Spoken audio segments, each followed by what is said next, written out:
அனைவருக்கும் வணக்கம். நான் படித்து ரசித்த கதை நீங்களும் படித்து கேட்டு மகிழுங்கள். கதை பிடித்திருந்தால் அனைவருக்கும் பகிருங்கள். துள்ள முடியாத புள்ளிமான் தொடர்ச்சி. இது என்ன வெள்ளையாய்? ரொம்ப சூடாக வெந்நீரை ஊற்றி கொண்டு விட்டேனோ, அதனால் கொப்பளித்து விட்டதோ? விரலால் அந்த இடத்தை தடவிய போது கொப்பளித்ததாக தோன்றவில்லை. ஏதாவது பூச்சிக்கடியா இருக்குமோ? எனக்கே தெரியாமல் காலில் சூடான பால், வெந்நீர், எண்ணெய் எதையாவது கொட்டி கொண்டேனா? இல்லையே. இப்படி ஒரு இடத்தில் எந்த சூடான திரவமும் பட வாய்ப்பு இல்லையே. இது எத்தனை நாட்களா இருக்கிறது? சின்ன வயதிலிருந்தே இருக்கிறதா? நான் தான் காலை புரட்டி சரியாய் கவனிக்க தவறிவிட்டேனா? ஒருவேளை புண் கட்டி ஏதாவது வந்து ஆறின இடம் இப்படி தோல் வறண்டு தெரிகிறதோ? சில நிமிடங்கள் மண்டையை உடைத்து கொண்டாள் மஞ்சுளா. அவளுக்கு ஒன்றும் புரியவில்லை. சரி, அம்மாவிடம் இதை பற்றி கேட்டுக்கொள்ளலாம். இப்போது என்ன என்று நினைத்ததால் மேற்கொண்டு அந்த வெள்ளை திட்டை பற்றி எண்ணாமல் குளித்து முடித்து வெளியில் வந்தாள். அதோடு இந்த விஷயத்தை பற்றி அறவே மறந்தும் போனாள். சுகுமாருக்கு பரீட்சை முடிந்து அவன் நல்லபடியா எழுதியிருப்பதாக சொல்லிவிட்டான். மாலதி சுலோச்சனாவுக்கு பள்ளி மூடியாகிவிட்டது. முதல் வகுப்பில் பாஸ் செய்தால் மேற்கொண்டு படிக்க வைக்க வேண்டும் என்று சதா அப்பாவிடம் முணங்கத் தொடங்கினாள் மாலு. அந்த பேச்சே வேணாம். பொம்பளை பிள்ளைங்க படிச்சு என்ன பண்ண போறீங்க?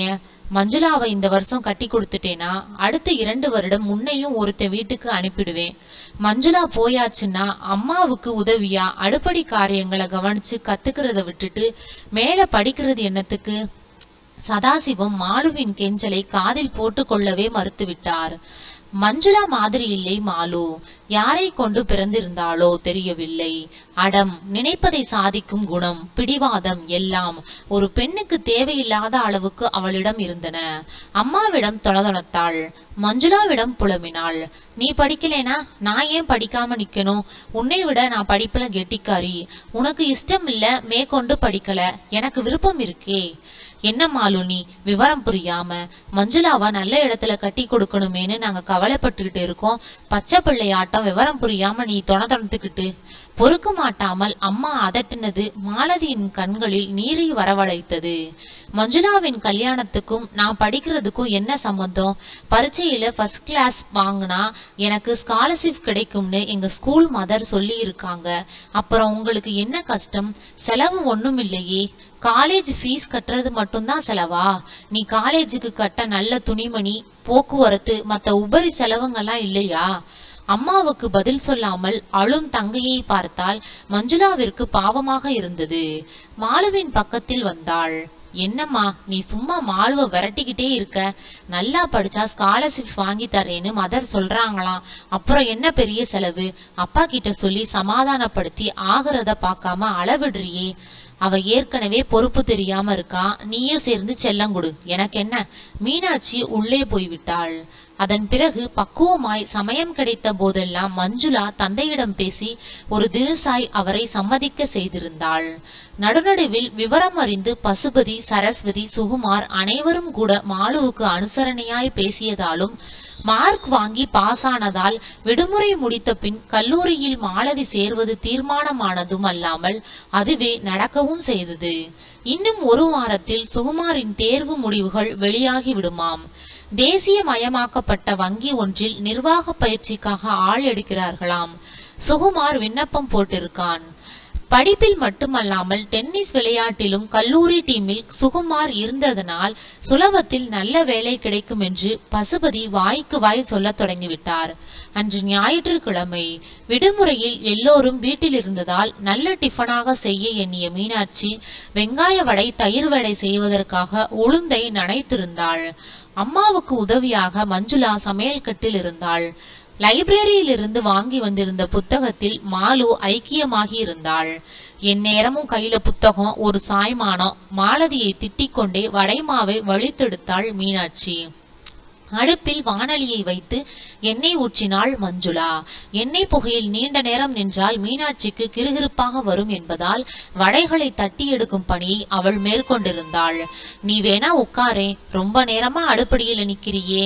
இது என்னமா கஷ்டம்? சும்மா சொகுசு வேலை, அரைக்கிற வேலையெல்லாம் செஞ்ச நீதான் கொஞ்சம் உட்காரணும். மீனாட்சி உட்காரவில்லை. வாஞ்சியுடன் மகளையே பார்த்து கொண்டிருந்தாள். அவள் பெற்ற 3 பெண்களில் மஞ்சுளாவின் குணம் யாருக்கும் வராது. பிறர் மனசு நோக நடக்க மாட்டாள்.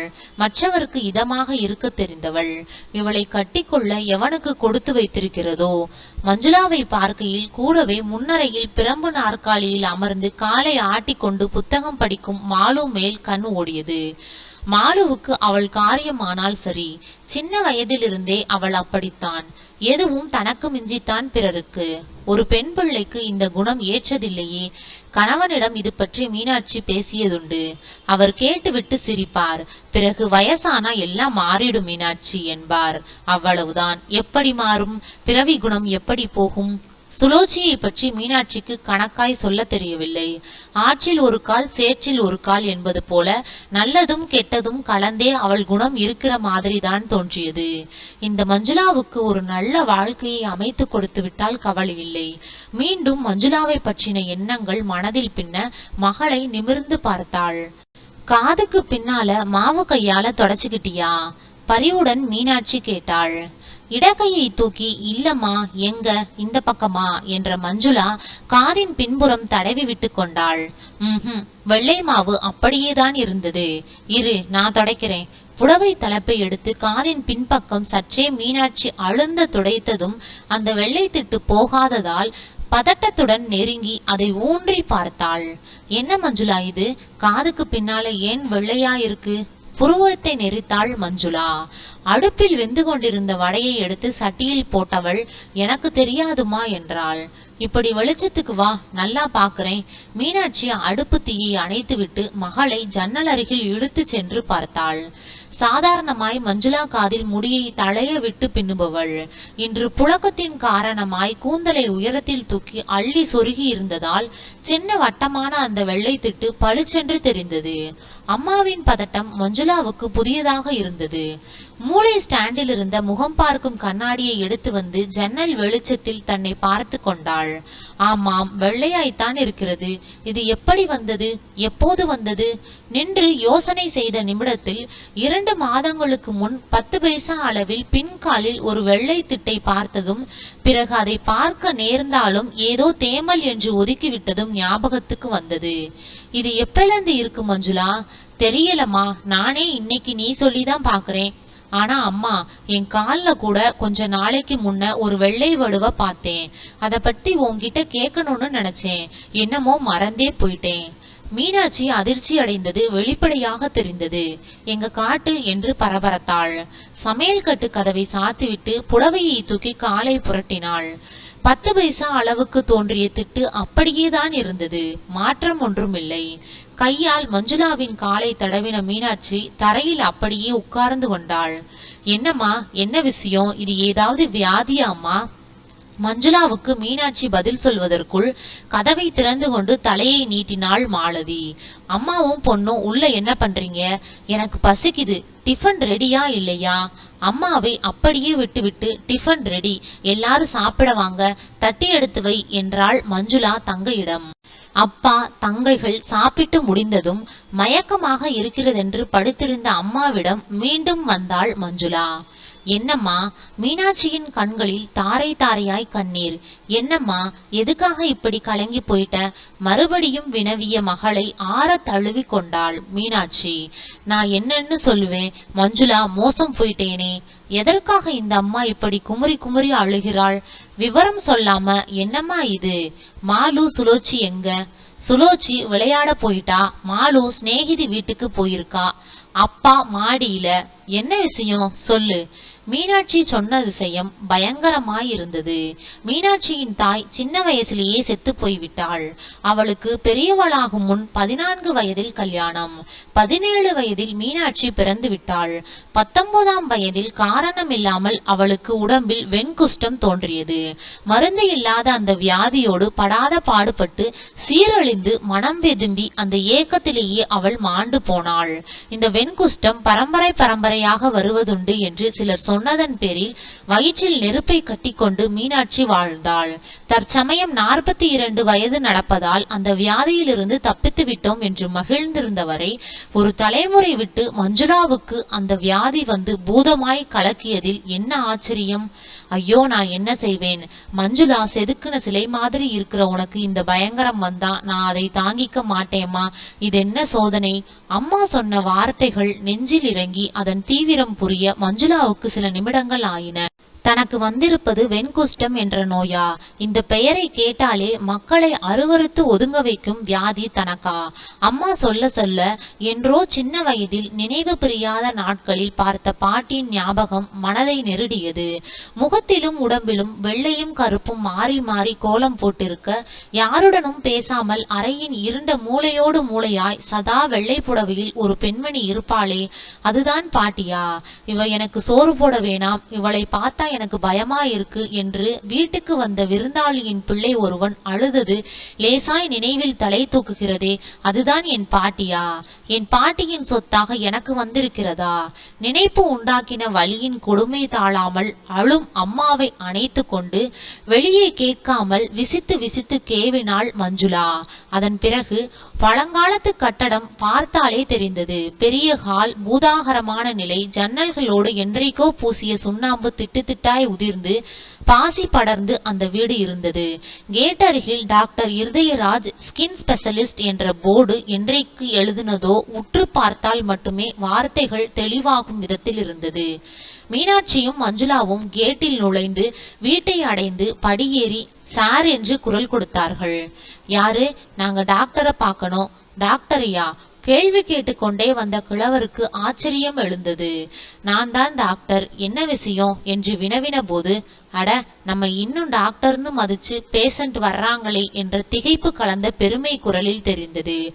ஒண்ணுமில்ல, வந்து மீனாட்சிக்கு வாய் எழும்பவில்லை.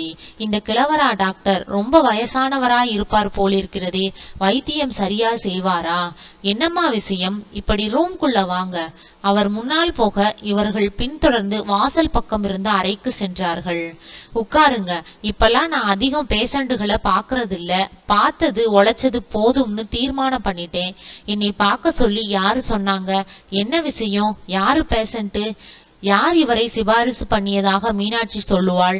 கல்யாண வயதில் நிற்கும் பெண்ணுக்கு வியாதி வந்திருக்கிறது. பழகின டாக்டரை சென்று பார்த்தால் விவரம் வெளியாருக்கு தெரிந்து விடுமோ என்ற பயத்தில் முன்பின் தெரியாத உங்களிடம் வந்திருக்கிறோம் என்று சொல்ல முடியுமா என்ன? மஞ்சுளாவுக்கு வெள்ளை திட்டுகள் தோன்ற ஆரம்பித்து விட்டன என்பது புரிந்த அன்று மீனாட்சி கலங்கித்தான் போனாள். இரவு பிள்ளைகள் உறங்கின பிறகு கணவனை எழுப்பி சமையல் கட்டுக்கு அழைத்து போனாள். யாருக்கும் கேட்காத குரலில் விஷயத்தை கிசுகிசுத்தவளுக்கு பேச முடியாதபடி துக்கம் அடைத்து கொண்டது. சதாசிவம் ஆடி போனார். மீனாட்சியின் தாய்க்கு இந்த நோய் வந்து சமூகத்தார் சகஜமாய் அவருடன் பழக மறுத்து பெண் வீட்டில் மூளையோடு மூளையாய் ஒண்டிக் கொண்டு ஒரு ஜடமாய் வாழ்ந்து மறைந்ததை அவர் அறிந்தவர்தானே. தவிரவும் அம்மாவின் நோய் தனக்கு வந்துவிடுமோ என்று பயந்து பயந்து மீனாட்சி தவித்ததும் 40 வயது ஆன பிறகே சரி, இது இனி வராது என்ற நம்பிக்கை கொண்டு இவரிடம் சின்ன குழந்தையாய் மகிழ்ந்ததும் தெரிந்ததுதானே. உடனடியா வைத்தியம் பார்க்கணுங்க. போன வருடமே இவளை சைதாப்பேட்டை வரனுக்கு கட்டி வச்சிருந்தோம்னா கவலை இல்லை, இனியாவது விழிப்போட இருக்கணும். என்ன நான் சொல்றது? கணவனும் மனைவியுமாய் யாரிடம் வைத்தியம் பார்ப்பதென்று யோசனை செய்தார்கள். நங்கநல்லூர் வைத்தியர்களிடம் காட்டுவது அத்தனை சுலபமானதல்ல. டாக்டர் கெட்டிக்காரராய் இருக்கலாம், ஆனாலும் இவர்கள் அடிக்கடி அங்கே போய் வருவதை தெரிந்தவர்கள் யாராவது பார்த்தால் அவர்களுக்கு உண்மை புரிய வாய்ப்பிருக்கிறது. ஊர்வாயை மூடி அப்புறம் எப்படி மஞ்சுளாவை ஓரிடத்தில் கட்டி வைக்க இயலும்? மண்டையை உடைத்து கொண்டு யோசித்தார்கள். டவுன் பக்கம் இருக்கும் பெரிய டாக்டர்களிடம் போகலாம் என்றால் பணம் அதிகம் செலவாகும், நமக்கு கட்டுப்படி ஆகாது என யோசித்தார்கள். ஒரு கல்யாணத்திற்கு போக நேர்ந்த போது டாக்டர் இருதயராஜ் ஸ்கின் ஸ்பெஷலிஸ்ட் என்ற பெயர் பலகையை பார்த்ததும் அருகில் இருந்த நண்பர் அந்த காலத்தில் இவர் பிரபலமான டாக்டர், இப்போது வயசாகிவிட்டது என்று சொன்னதும் ஞாபகத்துக்கு வர சதாசிவம் மீனாட்சியை மகளை அழைத்து கொண்டு அவரிடம் போக சொன்னார். கத்துக்குட்டி டாக்டர் இல்லை, பரங்கிமலை நங்கநல்லூரிலிருந்து கிட்டத்தில்தான். பிறர் கண்ணில் தெரியாமல் போய் வருவதும் சுலபம். மீனாட்சி யோசனை செய்து பார்த்துவிட்டு மறுநாளே மஞ்சுளா மஞ்சுளாவுடன் டாக்டரை பார்க்க சென்றாள். அம்மா மூலம் தனக்கு வந்திருக்கும் வியாதியை பற்றி அறிந்து கொண்ட மஞ்சுளாவுக்கு முதலில் அது அதிர்ச்சியை தந்தாலும் சற்று நிதானித்து யோசிக்கும் போது இது வெண்குஷ்டம் தான் என்று ஏன் நாமே முடிவு செய்து கொள்ள வேண்டும் என்று தோன்றியதால் கொஞ்சம் சமாதானம் அடைந்தாள்.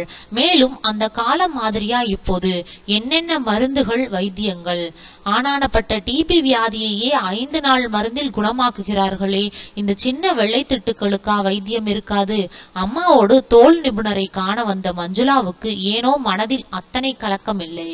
டாக்டர் இருதயராஜ் கேள்விகள் கேட்டு மீனாட்சி பதில் சொல்ல தயங்கியதால் மஞ்சுளாவே பேசினாள். என் உடம்புல 2 இடங்கள்ல வெள்ளை திட்டு உண்டாயிருக்கு டாக்டர், அதை உங்ககிட்ட காட்டலாம்னு வந்திருக்கோம். காது பின்காலை அவரிடம் காட்டினாள். இந்த 2 இடம் தானா, வேறு எங்கேயாச்சும் இருக்கா? டாக்டரிடம் வருவதற்கு முன் பெண்ணை முழுவதுமாக மீனாட்சி தலையிலிருந்து கால் வரைக்கும் சோதனை செய்ததில் வேறெங்கும் இருப்பதாக தெரியவில்லை. இல்ல டாக்டர். எத்தனை நாளா இருக்கு?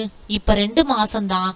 மஞ்சுளாவின் வயது மற்ற விவரங்களை டாக்டர் கேட்டார். தன் தாய்க்கு வெண்குஷ்டம் இருந்ததை கூறி, இவ கல்யாணமாகாத பொண்ணு டாக்டர், இவளை நல்லபடியா ஆக்க வேண்டிய பொறுப்பு உங்களுடையதுதான். இது பரம்பரை வியாதியா டாக்டர்? குணமாகும் இல்ல? மீனாட்சி பரிதவித்து கேட்டாள்.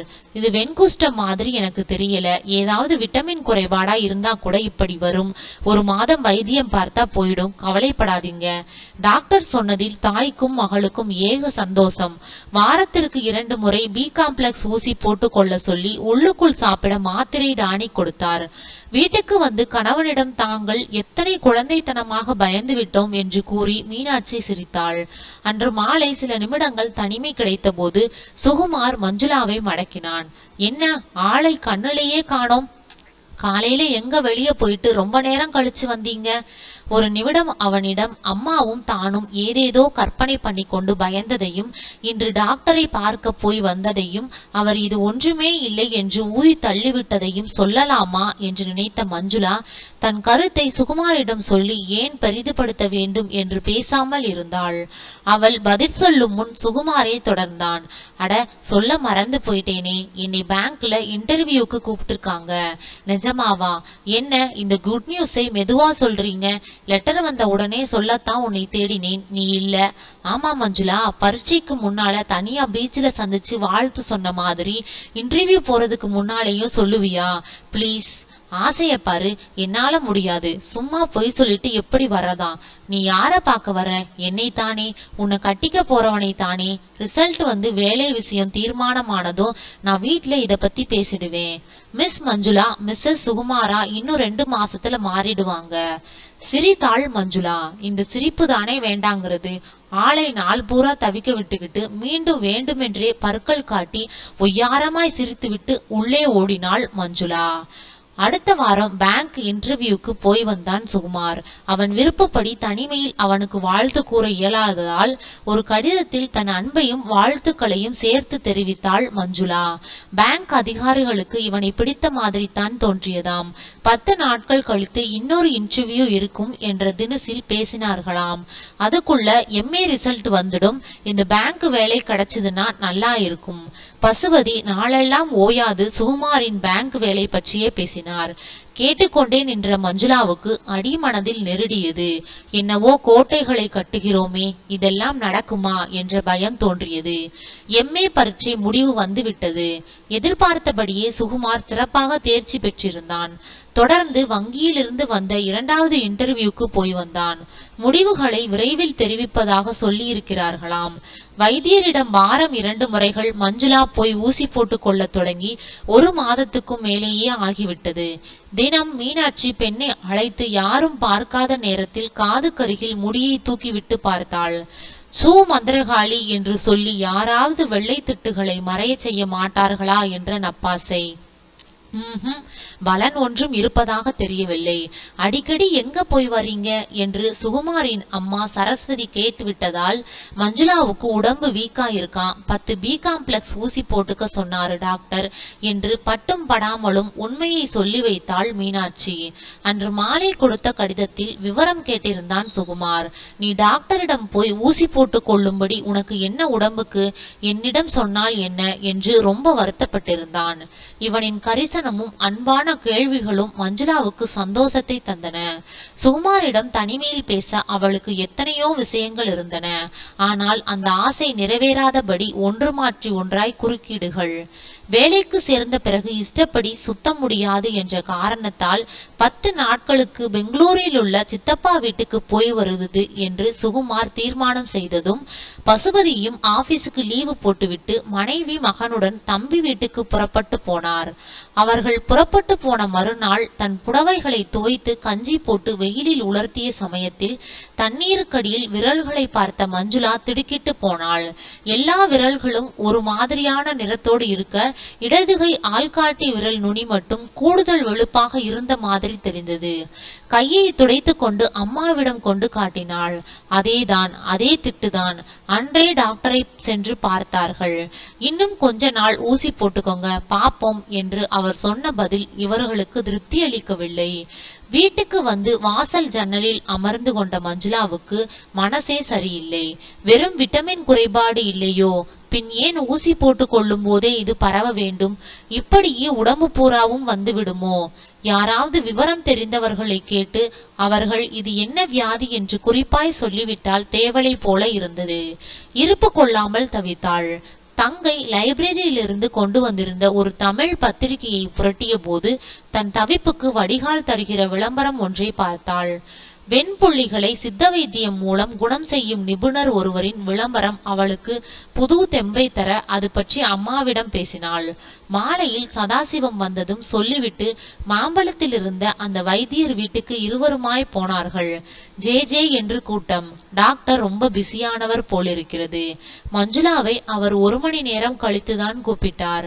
வெள்ளை திட்டை பார்த்தவர் அதன் விவரத்தை கேட்டார். இது வெண்குஷ்டம் தான், இல்லேன்னு சொல்றவன் டாக்டரே இல்ல. இருக்கிறத மறைச்சு வீணா உங்களை ஏன் ஏமாத்தணும்? மேலும் இது பரம்பரை வியாதிதான். உங்க அம்மாவுக்கு இருந்தது, ஒரு தலைமுறை விட்டு உங்க மகளுக்கு வந்திருக்கு. இதை இல்லேன்னு நான் எப்படி சொல்ல முடியும்?